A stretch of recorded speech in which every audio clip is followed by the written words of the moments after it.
Vamos agora falar de mais um protótipo da Netflix, né? Mais um daqueles projetos malucos que a Netflix está fazendo. Eu gosto, acho que tem mérito, acho legal a Netflix fazer projetos diferentes e sair coisas como Vampire the Garden, que é um título ok. Ele existiu, ele funcionou do jeito dele e quero falar sobre. Aqui a gente tem basicamente a Momo, que é uma humana, e ela vive no mundo dos humanos, e a gente tem a Fini, que é uma vampira, rainha dos vampiros, ou, né, ela tem uma patente bem alta ali. E você tem aquela dicotomia, né? Os humanos, eles vivem num mundo isolado, com medo, armados para se proteger dos vampiros. E os vampiros vivem aquela ideia gótica da idade moderna, sabe? Aquela coisa meio europeia.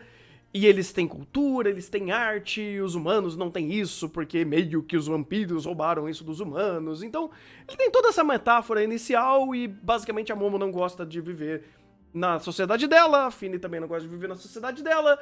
Elas meio que se encontram no meio do tiroteio e falam, não, beleza, vamos tá fechadona uma com a outra, não tão em paz assim. O começo é um arranca-rabo bem grande.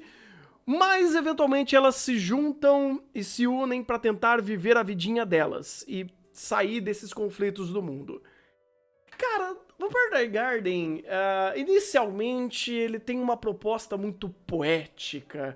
Ele quer fazer que todo mundo seja uma grande metáfora, uma grande mensagem sobre essa jornada trágica dessas duas personagens que vão vivenciar esse mundo sem distópico. Eu acho que é distópico. É distópico quando é ruim. Se eu tiver errado, me corrijam depois. E elas nunca terão um lugar pra elas e elas vão descobrindo todo esse mundo nessa jornada e como esse mundo é podre e ruim e como ele vai machucá-las e como ele vai tirar as esperanças delas, no caso. Isso daqui já tem muitas outras obras que fazem isso. É uma fórmula narrativa até que bem padrão, bem fácil de você assimilar. E Vampire the Garden jogou safe demais em fazer isso? Não porque a história tinha muito mais potencial, mas é porque a produção é fantástica. A gente tem um staff muito forte aqui. A gente tem o Ryotaro, por exemplo, que ele é storyboard, e os storyboards dele foram ótimos. Ele tinha umas pegadas fantásticas de construir cenário, de fazer aquele ambiente ser vivo, ser tridimensional. Só que quando você olhava pro mundo e tentava entender um pouco mais a fundo qual é esse ambiente, você caía num buraco. Porque a obra não vai falar sobre isso, ela não quer explorar esse mundo, por mais que a mensagem do mundo, ou melhor, a mensagem que o mundo tem a oferecer aos personagens é: eu sou mal, eu não vou deixar humanos e vampiros viverem junto, muahaha. Pô, mas o mundo parecia tão rico, tem uma série de ideias muito legais em concepções de cidades, em ambientes, tem uma vila, vamos dizer assim, que eles fazem, que você fala, nossa, essa vila, ela parece muito interessante, muito criativa a forma que ela cria toda uma paz interna ali. E quando você começa a entender o que ele quer falar, você não tem muitas outras etapas mais profundas do que ele tá fazendo do cenário. Ele não aprofunda muito mais a conversa sobre os personagens secundários.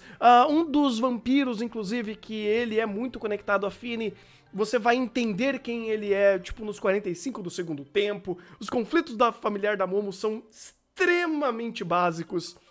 E você tem tanta coisa legal de fundo, tanta coisa bonita nesse cenário, ou ideias realmente mais criativas do que apenas a fórmula mais padrão da narrativa, que você quer entender melhor e pensar mais sobre, porque ele te dá essas ferramentas. Só que quando você começa a pensar demais sobre esse mundo, ele não te responde. E aí, quando você vê o que a narrativa quer falar, é meio que só aquela metáfora óbvia do que ele tá fazendo em cena. Então, é esquisito. É meio contraditório, inclusive, quando você tem tanta coisa boa que quer te falar muito mais do que ele consegue contar. E aí você quer olhar mais pra fundo da história e você recebe não uma construção muito mais tridimensional, mas uma resposta mais metafórica, mais poética, sobre sentimentos e mensagens que ele quer dizer, e elas nem são complexas, elas são literalmente o que tá no texto. Os personagens literalmente falam pra você qual é a grande mensagem da obra. Ele é meio anti-intuitivo em fazer isso. E fica meio que esquisito quando você quer algo muito maior que a obra não te dá. Ela não é incoerente em fazer isso. Ela só fica querendo mostrar que ela tem mais qualidade do que realmente ela tem. E fica meio que superficial.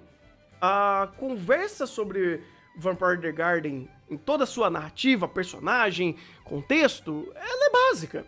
Ela é super básica. E o que acaba brilhando, de fato, é essa produção muito mais criativa, muito mais bem elaborada.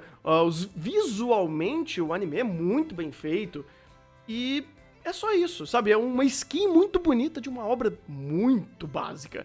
De uma história muito safe que poderia falar melhor. Poderia trazer muito mais contextos e mais tons de cinza em cima dessa mensagem, dessa dificuldade de relacionamento dos vampiros e dos humanos, desse antagonismo entre eles. E a obra não faz isso. Ou melhor, ele faz a coisa mais superficial e barata e fácil possível, usando personagens usando os personagens de apoio literalmente como ferramentas de roteiro. E só. É muito normal. É muito simplório. E é triste, porque ele poderia muito mais escalar. Ah, mas Thunder, são 5 episódios, não daria tanto tempo.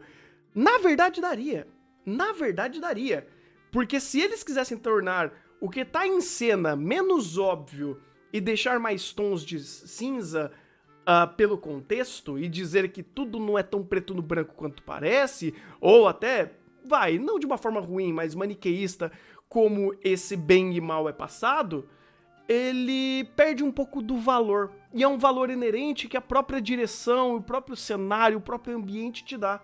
Porque ele é tão bem feito, ele é tão bem pensado, que quando você olha, por exemplo, um hotel que aceita apenas vampiros e uma cidade que ela tá ali dividida no meio entre vampiros dão